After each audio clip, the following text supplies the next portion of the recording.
Tonight on Bridge City News, community leaders came out to discuss solutions to our city's affordable housing issues and our homeless problem. The Lethbridge Sexual Assault Centre had their grand opening today.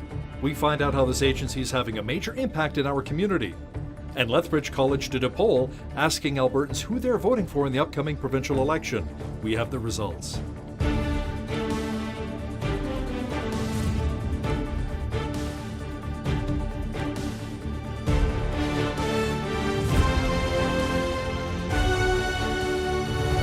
Thanks so much for joining us. Today is International Women's Day, a day we celebrate women all over the world.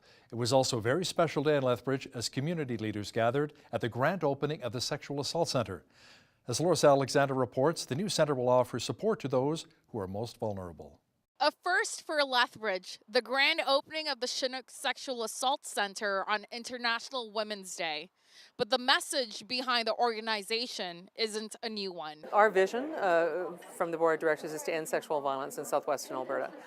So our goal is really to provide the services on the ground for people as they need them and as they want them. So that's where we're going to go. I was absolutely excited when I heard that this centre was going to open. I've been working with those who were a part of this initiative for a number of years now in my capacity as a member of Parliament, and was really excited to see some funding come down for it and to see these essential services offered here in our community. The facility will offer a variety of services to its clients, including counseling, court system navigation, and educational services. We have a fabulous staff team who's come together, who take a lot of pride in the work that they do, that are digging down hard to do the best for the people that are coming forward. Women will be able to come into this centre and they'll be able to access the support that they need, whether that's support services for counseling, working towards healing, all the way through the justice system to a completed end. And that is just so crucial in this community. The centre will be open from 8 a.m. until 5 p.m. Monday through Friday, with evening hours available by appointment. For Bridge City News, I'm Loris Alexander. Health Minister Sarah Hoffman was in Lethbridge to announce a new continuing care facility will be moving forward.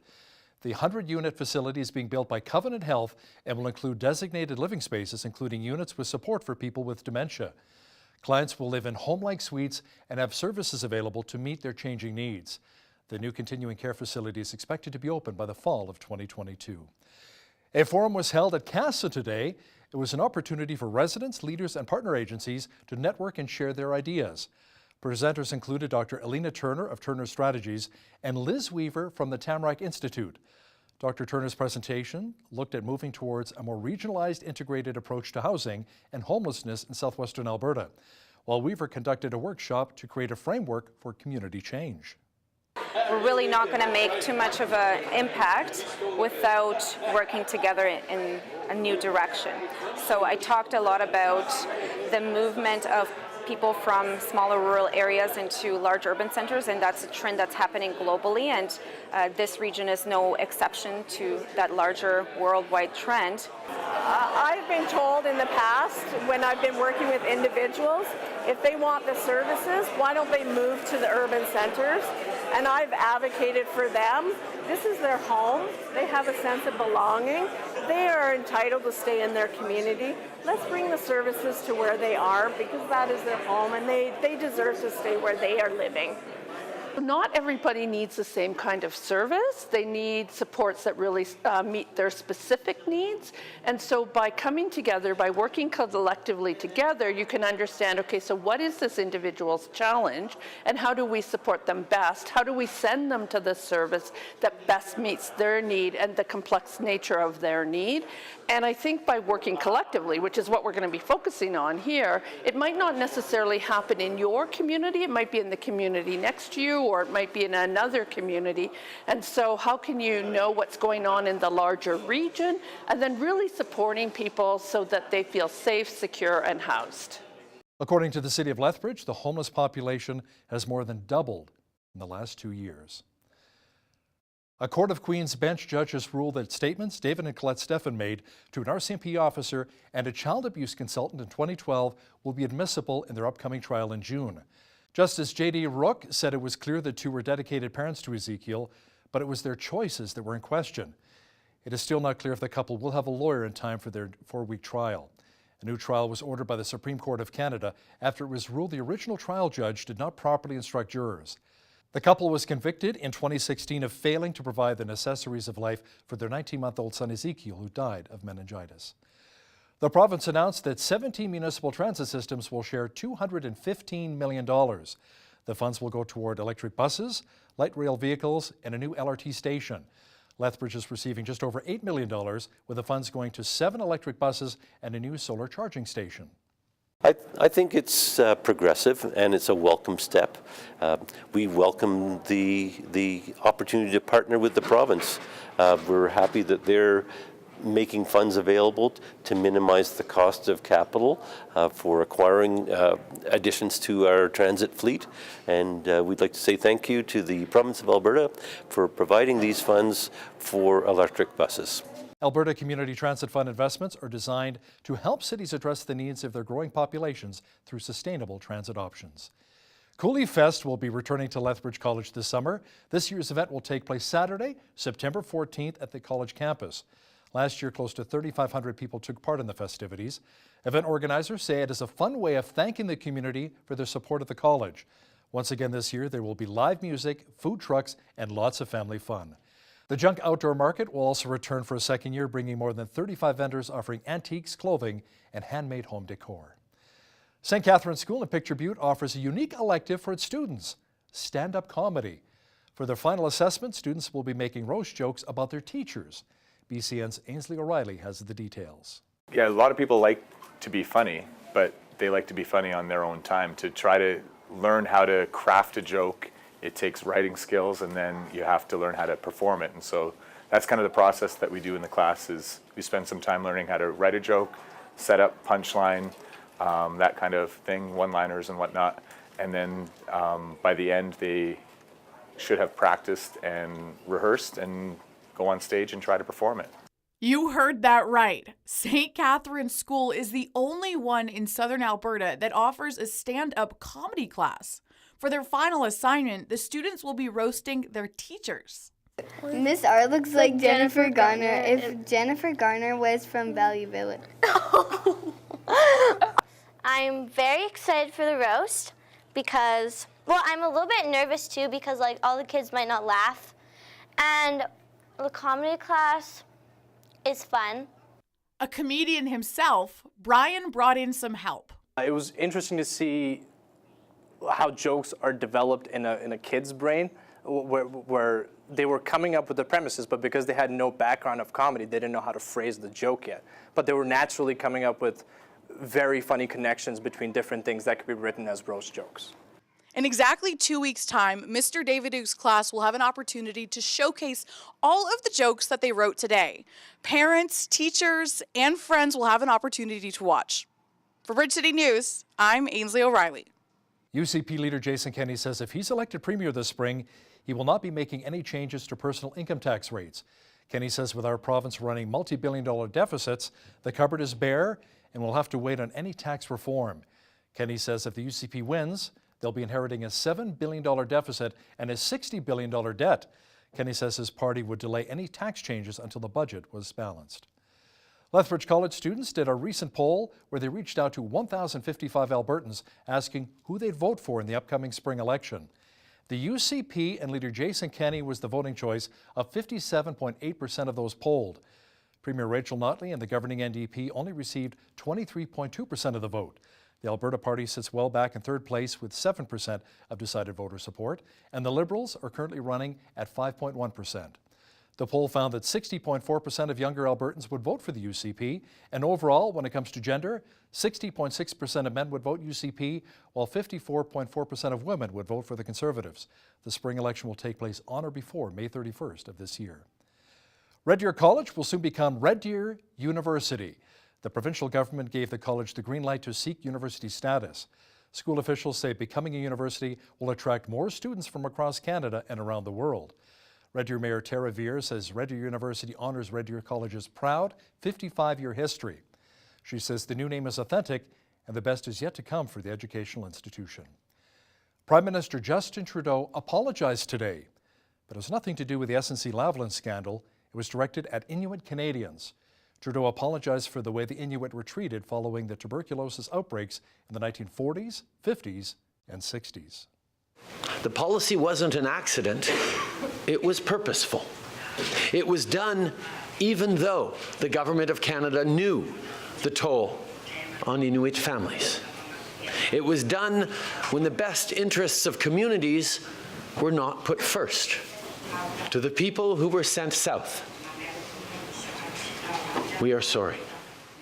Prime Minister Justin Trudeau expressed regret and says there was a breakdown in trust between himself and his former Justice Minister Jody Wilson-Raybould. Trudeau still maintains, however, that no undue pressure was put on Wilson-Raybould in regards to the SNC-Lavalin affair.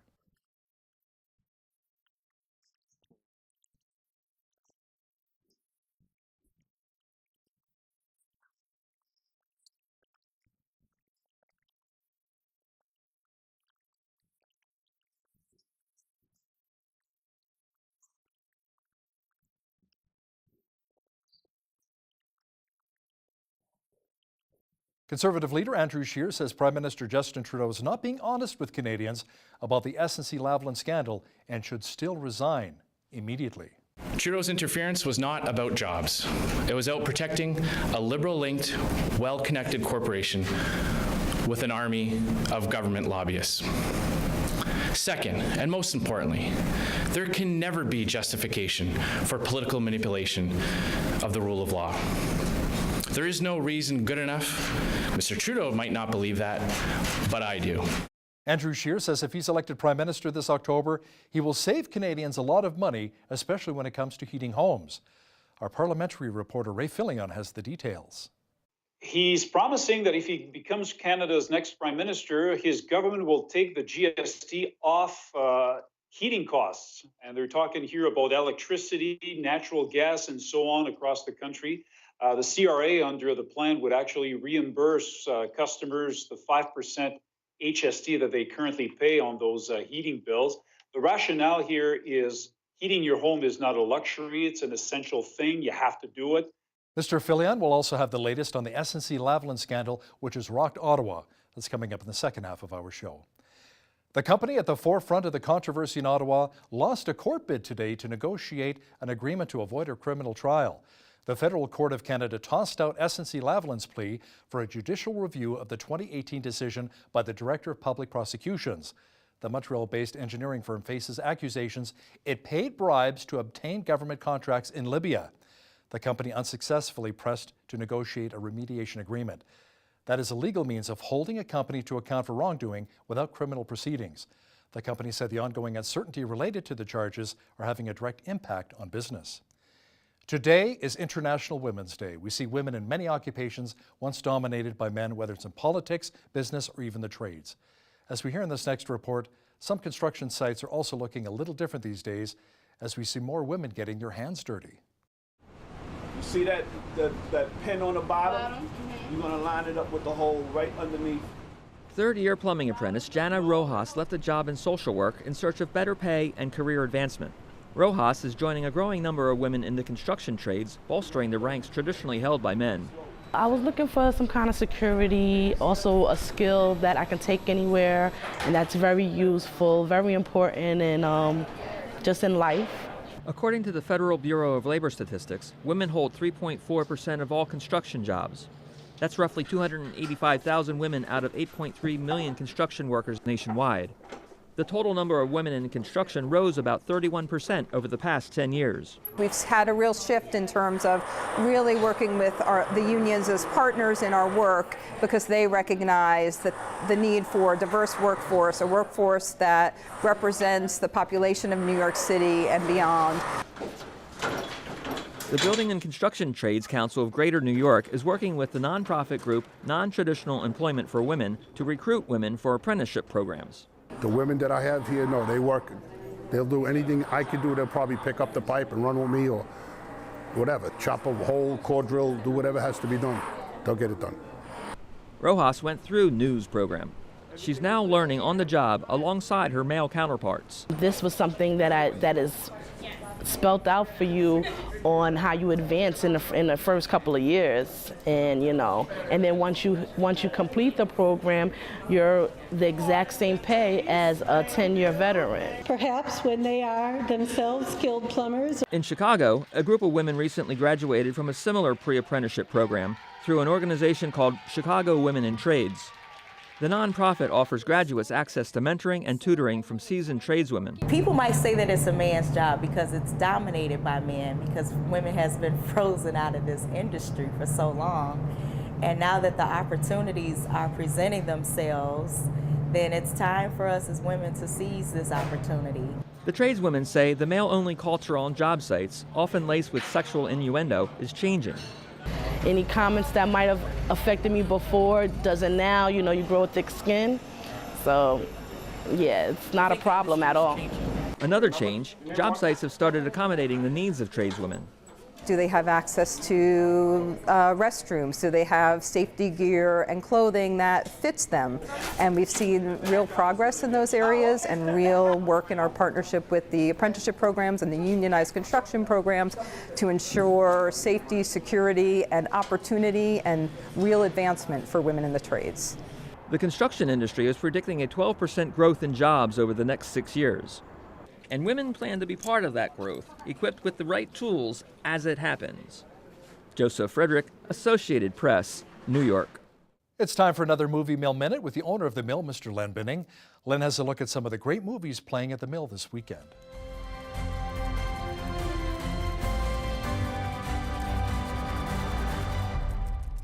Jason Momoa and Nicole Kidman star in DC Comics' adaptation of Aquaman.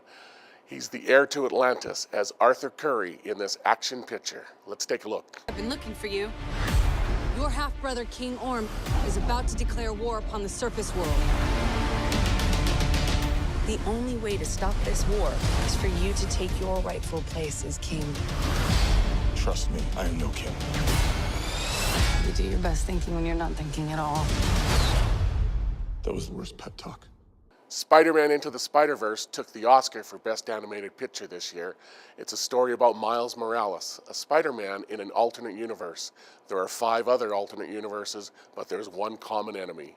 Look, I'm a comic book, a cereal, I did a Christmas album, and a so-so popsicle. But this isn't about me. Not anymore. Spider-Man swings in once a day, zip-zap-zop in his little mask and answers to no one. I love you, Miles. Yeah, I know that. Liam Neeson has been in the news lately, and he's back on the screen in Cold Pursuit, an action thriller where he's a grieving father out for revenge against drug dealers responsible for the death of his son. When you drive the same road day after day, it's easy to think about the road not taken. I was lucky. I picked a good road early, and I stayed on it.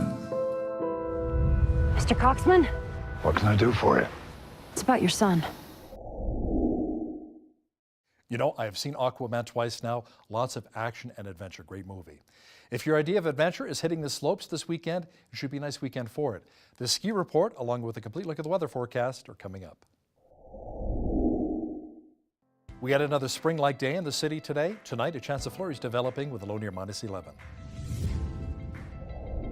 Tomorrow, slight chance of more flurries with the temperature dropping to -1.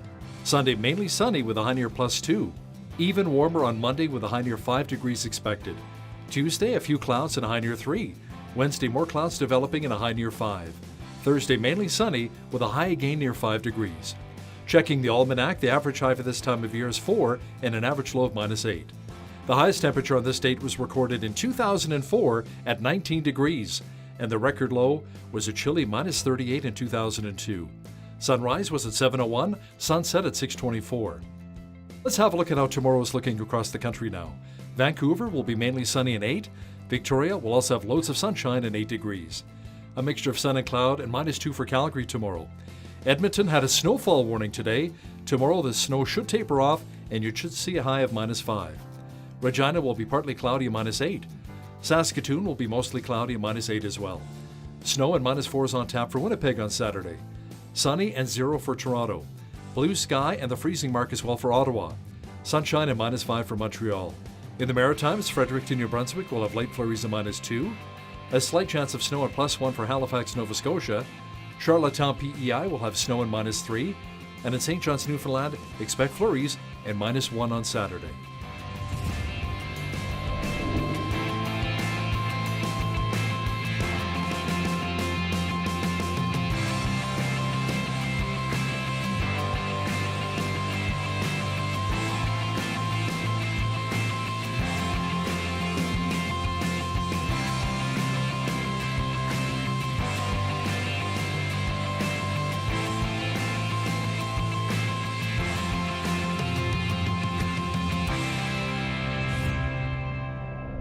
The Canola Council of Canada is urging Ottawa to respond to China's decision to restrict imports of Canadian canola.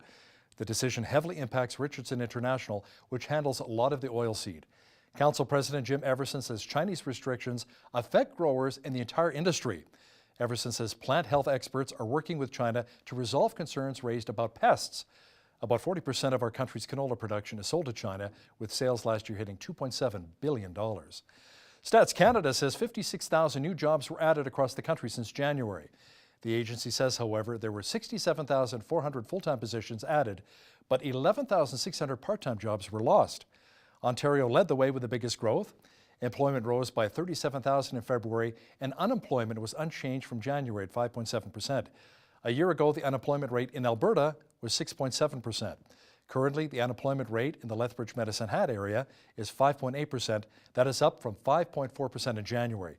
Calgary still has the worst number in the province at 7.4%. The national average is 5.8%. Industry sectors seeing the highest job growth include construction, the trades, and healthcare.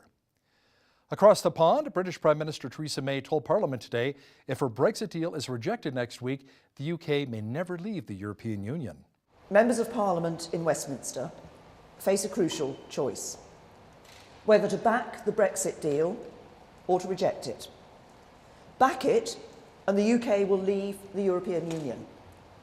Reject it, and no one knows what will happen. We may not leave the EU for many months. We may leave without the protections that the deal provides. We may never leave at all. The only certainty would be ongoing uncertainty. Months more spent arguing about Brexit when we could be focusing on improving our NHS, our schools and our communities. Now here's a look at today's markets.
Recapping one of our top stories this hour, Lethbridge College students did a recent poll where they reached out to 1,055 Albertans asking who they would vote for in the upcoming spring election. The UCP and leader Jason Kenney was the voting choice of 57.8% of those polled. Premier Rachel Notley and the governing NDP finished second at 23.2% of the vote. Our parliamentary reporter Ray Fillion has the latest from Ottawa and the SNC-Lavalin scandal. That interview is coming up next. But first, here's a look what's happening in and around your community. Here's your Bridge City News community calendar. Join the Lethbridge Community Band Society as they celebrate music from the silver screen. Taking place Saturday, March 9th at College Drive Community Church in Lethbridge, beginning at 7 p.m. Conducted by Josh Davies, this concert will feature a variety of brass instruments not often seen in traditional North American concert settings. The performance includes music from King Kong, Braveheart, Apollo 13, and much more. Tickets are $15 and children 12 and under are free. Purchase yours today at CASA or online at lcbs.yapcity.com. The City of Lethbridge is hosting an open house Tuesday, March 12th from 3 to 7 p.m. in the City Hall foyer. It's an opportunity for residents to learn and engage in the development of our city. There will be information booths, a wheelchair and vision loss simulation, plus interesting activities for the kids. For more information, visit getinvolvedlethbridge.ca. The Helen Schuler Nature Center invites everyone to celebrate the change of seasons at their Spring Nature Fest on Friday, March 15th from 1 to 5 p.m. This event offers opportunities to enjoy the sights and sounds of the Lethbridge River Valley, plus indoor and outdoor activities including geocaching, crafts, live music, and so much more. And that's your Bridge City News Community Calendar. The drama continues with the SNC-Lavalin affair. We heard from former Attorney General Jody Wilson-Raybould, then the PM's former Principal Secretary, Gerald Butts, and recently the Prime Minister said he disagreed with the comments from his former Justice Minister. Joining me now from Ottawa with the latest is our parliamentary reporter, Ray Filion. Ray, the Prime Minister says he will not apologize since he believes he really did nothing wrong.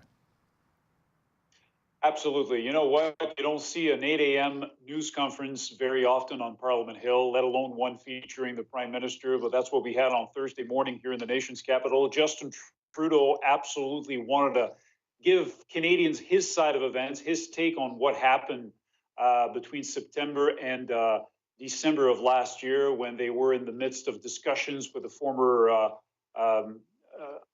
not Auditor General, but the former Attorney General of Canada, Jody Wilson-Raybould. We didn't learn a great deal of new information for Justin Trudeau, but he basically said that the whole thing was a big misunderstanding between colleagues who were discussing a very sensitive issue, the future of SNC-Lavalin. He said he and the people in his office thought that Jody Wilson-Raybould was very much receptive to some of the stuff that they were telling her, you know, trying to convince her to have a second look at SNC-Lavalin, the whole file, the corruption and fraud charges that the company is facing, because it's a big file. You know, it's a big company for not just Quebec, where the company is based, but for the entire country. We're talking about 9,000 jobs from coast to coast to coast.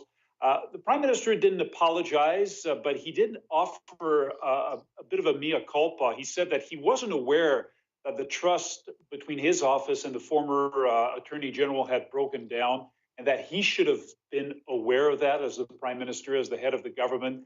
Mr. Trudeau, though, didn't convince opposition parties. They say it's absolutely unacceptable that the Prime Minister wasn't aware that trust had broken down between his office and the former Attorney General. But now that Justin Trudeau has said, you know, his piece in all of this, now that his good friend and longtime advisor Gerald Butts testified on Wednesday in front of the Justice Committee, Mr. Trudeau's office hopes that they can move on, but you know, fat chance of that. The opposition parties, they absolutely want to do everything in their power to keep the story alive for as long as they can. Treasury Board President Jane Philpott resigned recently, and Ray, that deals another big blow to the Trudeau Liberals. Absolutely, because Ms. Philpott was one of the most respected members of Mr. Trudeau's cabinet. She worked on some major files since 2015. She was health minister, so she had a role to play in the whole assisted dying legislation. Same thing for cannabis legislation, legalization. She then became responsible for a very important portfolio for the Prime Minister. She was named Indigenous Services Minister, and then she was shuffled to Treasury Board, which made her the third most important cabinet minister in Ottawa. So yeah, it took a lot of people by surprise when she resigned on Monday. So now it's not just one cabinet minister who resigned. We're talking about two. A lot of people noted that Jody Wilson-Raybould and Jane Philpott are very good friends, but still, it doesn't minimize the importance of this seismic shift on Monday when Jane Philpott resigned. And she wrote Jody Wilson-Raybould wrote on her Twitter some very nice words for her colleague after Jane Philpott's resignation. She said, to the incomparable Jane Philpott, truly the mother of Canada, you're a leader of vision and strength, and I look forward to continuing to work alongside you. Love you. So some solidarity here between Jane Philpott and Jody Wilson-Raybould. Ray, the Liberals shuffled their cabinet, and word is another cabinet shuffle may be forthcoming. Yeah, because after Ms. Philpott's resignation, the Prime Minister named Carla Qualtrough as head of the Treasury Board on Monday. Now, it's an interim position because Ms. Qualtrough is already a full-time minister. She's in charge of government services, so there's going to have to be yet another shuffle. Can you imagine? We're only in early March, and this is going to be, Hal, the third cabinet shuffle that we've had since 2019 began. We obviously had the one in mid-January on the 14th, the infamous one when Ms. Wilson-Raybould lost her job as Justice Minister and Attorney General. We had one last Friday to replace Ms. Wilson-Raybould at Veterans Affairs, and now we're probably going to get another one. Chances are it's going to take place next week, just before the House of Commons resumes after 2 weeks off. Justin Trudeau obviously would like to have all of his ministers in place for the big day on the 19th, which is going to be Budget Day in the nation's capital. Now, there's a new report out saying the Liberals are considering two different portfolios, one for the Attorney General and Justice Minister, not one person with both. What are you hearing? Well, yeah, and the Prime Minister confirmed as much during his news conference on Parliament Hill on Thursday morning. He says that, a lot of people have been calling on him to do just that. Some former parliamentarians, they say that in Britain, for example, the two roles are separate. It would only be logical to do the same thing here in Canada, because right now you have a situation where the Attorney General is also the Minister of Justice. That person sits at the cabinet table where a lot of political discussions take place about different issues which involve the judicial department. So they're saying that the Attorney General shouldn't be at the cabinet table, should be completely apolitical. So this is something that the Prime Minister is seriously considering. And he said on Thursday morning that they've actually asked for outside legal opinion as to whether or not it'd be a good idea for Canada to imitate what Great Britain has been doing for many years. The clerk of the Privy Council is facing calls to resign, and you have the latest with that as well? Yeah, absolutely. Michael Vernick is the top civil servant in the federal bureaucracy. Some opposition MPs didn't like his first testimony before the House of Commons Justice Committee, where Mr. Vernick offered a very staunch defense of the government in the whole SNC-Lavalin Jody Wilson-Raybould affair. He was back before the House of Commons Justice Committee on Wednesday afternoon, but he denied being partisan. He said, and I quote, "I'm disappointed to be accused of partisanship by people who have never met me.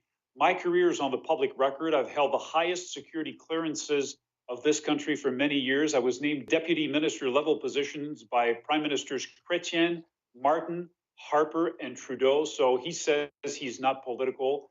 Opposition parties have accused Michael Vernick of being too partisan in his first testimony. So he says he's not going anywhere, and there's no indication right now that Prime Minister Trudeau wants to show him the door. Although there are rumors in the nation's capital, those rumors have been going around for a while, that he's about to retire. So this could be one explanation why he decided to testify the way he did a couple of weeks ago. Ray, a controversial tax here in Alberta is the carbon tax. Many homeowners and businesses are hurting as a result. Our Prime Minister was basically planning a tour promoting the carbon tax, but he didn't get very far. Tell me more about that. No, he went to Toronto, and that was it. He had a couple more destinations in Saskatchewan on his itinerary earlier this week. A partisan rally, a Liberal rally to promote the carbon tax and the Prime Minister's green policies was held on Monday night in Canada's largest city. Problem for the Prime Minister was that some anti-pipeline protesters showed up during the rally. They started shouting at Mr. Trudeau while he was delivering his speech. And that was Monday night, just a few hours after Jane Philpott has resigned as Treasury Board President. I thought that Mr. Trudeau made a mistake here, by delivering his reaction during that partisan rally. I was expecting that the Prime Minister would have reacted, in a quiet room before that rally with reporters. Instead, he decided to do it while people were cheering for him, and a lot of other people were jeering him during that rally.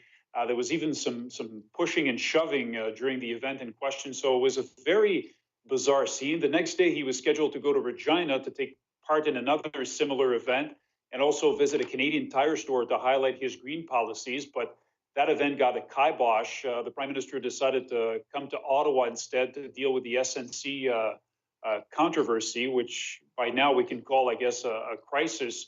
The funny thing is the Prime Minister's office say they're the ones who decided to cancel the Canadian Tire event, but there were some people on social media saying that Canadian Tire is actually the ones who called it off because they apparently got quite a few complaints with angry customers who weren't happy with the idea of the Prime Minister visiting their favorite store. But Mr. Trudeau's office maintains that it was their decision to cancel it. So, yeah, Mr. Trudeau's carbon tax tour was a bit of a bust this week.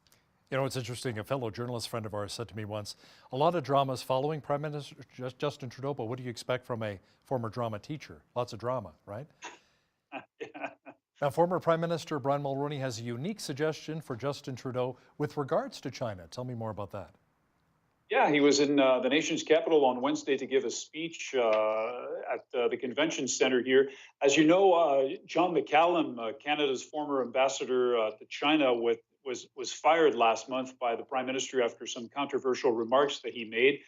Canada is currently represented in Beijing by a chargé d'affaires. There is no full-fledged ambassador representing Canada there. So Brian Mulroney says that Canada should look at the possibility of naming a special envoy to China, and he suggested the name of Jean Chrétien, one of his successors. That took some people by surprise because the two weren't known to be exactly friends. But you know, Mr. Mulroney said there could be other people, but in his view, Jean Chrétien would be a good candidate for special envoy for Canada. He's someone who knows how governments work, how international affairs work. He's got a high profile outside of Canada, so he suggested Mr. Chrétien. And one more interesting note where Brian Mulroney is concerned, how he expressed optimism on Wednesday that the Trump administration will soon lift its much despised tariffs on Canadian steel and aluminum. And as you know, he's been involved with the Trudeau Liberals in some high-level talks with the Americans on the issue.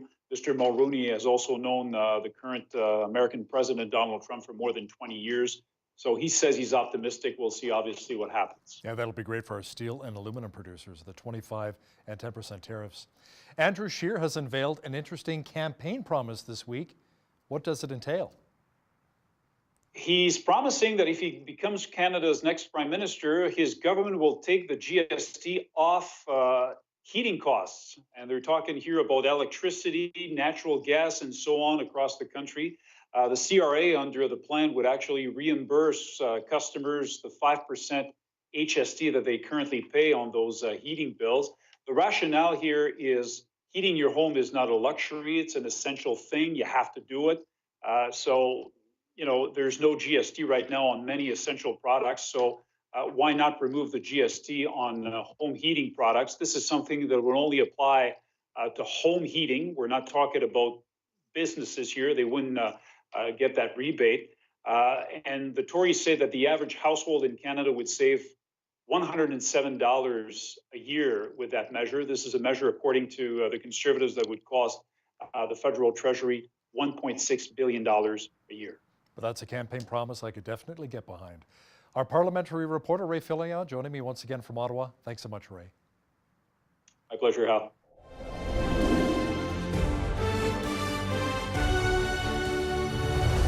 Freedom of religion and freedom of speech are two fundamental charter rights in Canada, yet there's an ongoing legal and social battle to keep those freedoms in our country. Joining me now to discuss these important rights is John Carpe, president of the Justice Centre for Constitutional Freedoms. Welcome back to BCN, John. Glad to be with you. Now, one of the more recent free speech cases involves an Alberta Election Commission gag law versus Rebel Media. Tell me more about that. Well, in the past, we've had election gag laws that restrict the speech of citizens during elections, some of which have been upheld by courts and others not. What the NDP has done in Alberta is a law that applies year-round, 365 days a year. If an advocacy group, and that could be an environmentalist group or a business group or a union or something related to education or taxes or whatever issue, if you want to advertise, then you have to disclose who your donors are for even a donation as small as $250. And so this takes away from citizens their privacy rights to give anonymously. That typically we do enjoy that. When you give to a charity, for example, maybe the charity is very controversial, or maybe there could be 100 different reasons. You just want to keep it quiet. Maybe you don't want the left hand to know what the right hand is doing, right? And so typically with charities, you have a privacy right that you can donate, whether you donate $10 or whether you donate $1 million, that's going to be confidential. It's going to be between you and the charity. And now with this new law, if there's a group that, say there was a group that wanted to run radio advertisements about Bill 24, the law that forces teachers and principals to withhold information from parents about their own children. If somebody wanted to run radio ads, they would have to list the name and the city of anybody donating over $250 to that ad campaign. So it makes it very hard for advocacy groups to engage in advertising, because not everybody's got that wherewithal to be willing to, 6 months down the road, have their name and their city and the amount that they gave published on an Elections Alberta website. So that's the law that is being challenged by the rebel media, and my organization, the Justice Center, is intervening on the side of the rebel media. And it's not just a problem for conservative groups. What's the response been like from the far left, who now has to publish the names of their donors advertising against big oil or maybe a handgun ban? You say these kinds of laws are actually a threat to democracy? Well, they are, because it deters citizens from freely using their own resources, like your own money that you've worked for, that you've earned. It really puts a damper on you spending your own money towards a cause that you agree with. Thus far, I'm not aware of any left-wing groups that have been fined or penalized under the legislation. And I don't speak for any group, right? So I don't know why they're not opposed to it. Perhaps in some cases, they're getting most of their money from unions, and the union doesn't care if its name is listed as a donor.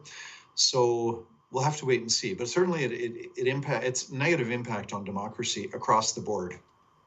John, there's an interesting case happening in Ontario where a Christian couple looking to become foster parents ran into some religious discrimination with the Simcoe Muskoka Child Services Agency.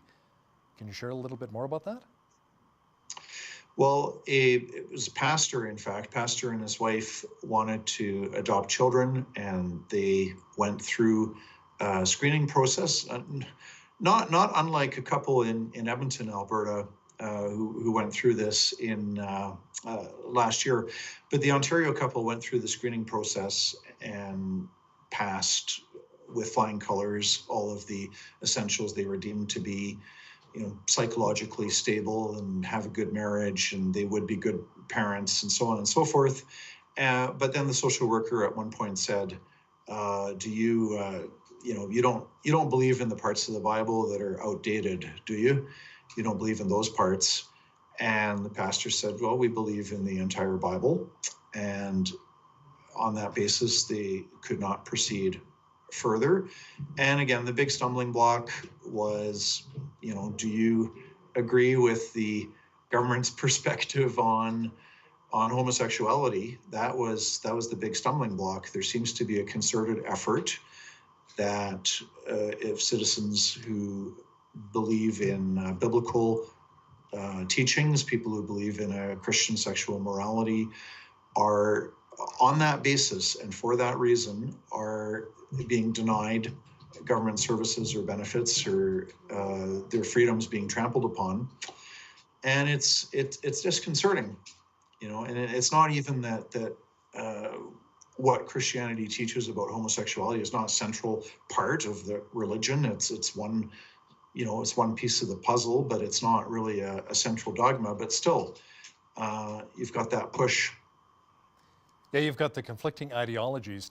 And this isn't the first time this sort of thing has happened. I recall another case, I think it was in Hamilton, Ontario, where a Christian couple was denied because they refused to tell their foster child that the Easter Bunny and Santa Claus were real. But they won that case, correct? Essentially, yeah. The couple took the Hamilton Children's Aid Society to court because the social worker there, and she was supported on this by her supervisors. That's what makes it so disconcerting, right? It wasn't just a rogue a social worker that then got a slap on the wrist and they straightened things out. But she was backed up all the way through to the top of the organization. She demanded that this Christian couple tell the two young girls in their care, who at that time were 3 and 4 years old, that they proactively tell the young girls that the Easter Bunny is real. And the couple said, no, we'll celebrate Easter. We'll even include an Easter egg hunt, but we're not going to say that the eggs were hidden by a large imaginary rabbit. And the children were taken away on 24 hours notice over their refusal to proactively tell the girls that the Easter Bunny is real. Fortunately, we now have a court ruling that can be of assistance to other foster parents and even adoptive parents to say that the government cannot trample on people's religious freedom in this manner if they want to adopt kids or be foster parents. John, is there any way to stop these government agencies from doing this over and over again? I mean, it's ridiculous. Do they need to be sued, perhaps, to send a powerful message? Well, there's the Easter Bunny case that we just talked about in Ontario. There was a second case in Alberta. A Christian couple wanted to adopt older kids, felt led to do that because frequently older kids are not adopted, right? People that want to adopt, typically they want to adopt a baby. And it was the same thing, would they be supportive of a same-sex attracted child? And, yes, absolutely.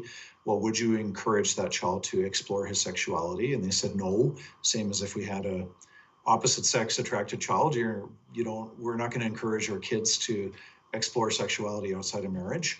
And on that basis, they were denied, they couldn't move ahead with the adoption process. Now, we sued the government, and the government backed down and changed its position. And now this situation is, latest I heard, they were moving towards getting the adoption finalized. Now, you recently saw a victory for free speech with Canadian feminist Megan Murphy, who ran into some difficulty with the Vancouver Public Library over her views on transgenderism. Tell me more about that. Well, Megan Murphy has the audacity to say that trans women are not women. So basically she says, and a lot of other people say, if you're a guy who thinks that he's a woman, who identifies as a woman, who feels very strongly that he is a woman, well, all of that's well and good, but you're not a woman. That's what she said. And that is, characteristic of the time that we live in. Rather than engage in debate, people say that's hate. And so there are people in the transgender community said that she is a TERF, a trans exclusionary radical feminist. She should be deplatformed. And there's some threats of disruption. And the Vancouver Public Library, which was going to host Megan Murphy, proceeded to threaten I think it was $2,000, a huge security fee. The Justice Centre represented Megan Murphy and said to the Vancouver Public Library, this is just unacceptable. And they reduced the fee down to a far more reasonable level. The event went ahead. Security was present. The protesters at the event, fortunately, were peaceful, so there was no disruption. There wasn't any shouting down of speakers. So all in all, it was a good outcome. Fair-minded people will welcome peaceful protesters. That's fine. But what's unacceptable is when people start shouting and screaming and banging drums and pushing or shoving or engaging in real disruption. That's unacceptable, and that didn't happen. And it was also good that the Vancouver Public Library backed down on this $2,000 security fee. Now, John, you have a new team member there, Lindsay Shepherd, joined GCCF. Now, viewers may recall she was the teaching assistant at Wilfrid Laurier University who was harassed by her professors after she showed a portion of a televised debate featuring Dr. Jordan Peterson and his views on gender-neutral pronouns. What will her new position bring to the table? Well, we're thrilled to have her. She is not a her political opinions are more on the left than they are on the right, and she's very strongly free speech. So she's going to take on speaking engagements and writing columns and helping to encourage university students to have their free speech clubs and have their free speech events.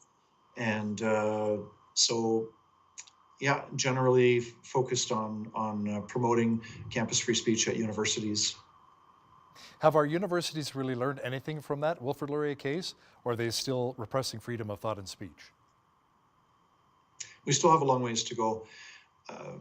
There's the annual Campus Freedom Index comes out in September each year, and there are still far more F grades being handed out than there are A grades. But I think the continued pressure, what we're seeing now in Ontario and in the United States, in the United States, Donald Trump recently stated that the universities that do not uphold free speech rights are not going to get federal funding. So that's wonderful. Andrew Scheer, federal Conservative Party leader, has hinted at something similar. And in Ontario, we've got Doug Ford requiring universities to have free speech policies and to honor them, and there's a risk of funding loss. So this is great. We need that in every province. These taxpayer-funded universities need to be told that if they do not uphold free speech on campus, they're not going to get their billions and billions and billions of dollars from taxpayers. It's a fair and reasonable way to go, and so hopefully there will be more of that in other provinces. Now, we had a controversial case last year with 26 independent schools challenging Alberta's Education Minister David Eggen over Bill 24, which violates the rights of parents and schools. Can you give us a bit of an update on that? Well, there was a hearing in December before the Alberta Court of Appeal on asking for an interim injunction. We have more and more evidence coming forward all the time about what is really going on with gay-straight alliances. We were told 4 years ago, in March of 2015, when the legislation was passed, people said, oh, these are just peer support groups. They're a way for vulnerable kids to connect over pizza at lunchtime. You have nothing to get upset about. And now we've got evidence of a young girl being encouraged to use a boy's name, live like a boy, dress like a boy at school, use the boys' change rooms. And parents were not involved until after the girl became suicidal. Another case of a 15-year-old boy who was encouraged to take a day away from school to attend a Gay Straight Alliance conference, a day-long conference. And at that conference, he was presented with dozens of condoms and with a step-by-step instruction manual on how to engage in sodomy with color photos, or color drawings rather. And he said, I don't know if my mom would agree with me missing classes for a day to go to this conference. And the school said, well, she'll never know, she'll never find out. Fortunately, she did find out. And this is what we're seeing through the court action, is that the Gay Straight Alliances are not these neutral peer support groups designed to support vulnerable students. They are clubs that are promoting an ideology that is hostile to what is taught about marriage and gender and sexuality by not only by Christianity, but by Judaism and Islam and Sikhism and other religions. So they are ideological clubs. And the court action, as long as the bad legislation is in place, it's going to continue. Not likely to get a hearing before early 2020 or maybe late 2019 if we're lucky. John, we only have about 30 seconds left here. If we really want to be champions of diversity and tolerance, then don't we by definition need to allow all sides to be freely voiced? Your final thoughts. Well, you've articulated that so well. To ask the question is to answer it. But we need to keep on exercising our freedoms, freedom of religion, freedom of expression, because as long as citizens keep on exercising those freedoms, they're going to stay alive. The worst danger in Canada to freedom is self-censorship of people no longer exercising their freedoms. Amen to that. John Carpe, president of the Justice Center for Constitutional Freedoms, thanks so much for joining me again today. Glad to be with you. On behalf of all of us here at Bridge City News, I'm Hal Roberts. God bless and have a great night.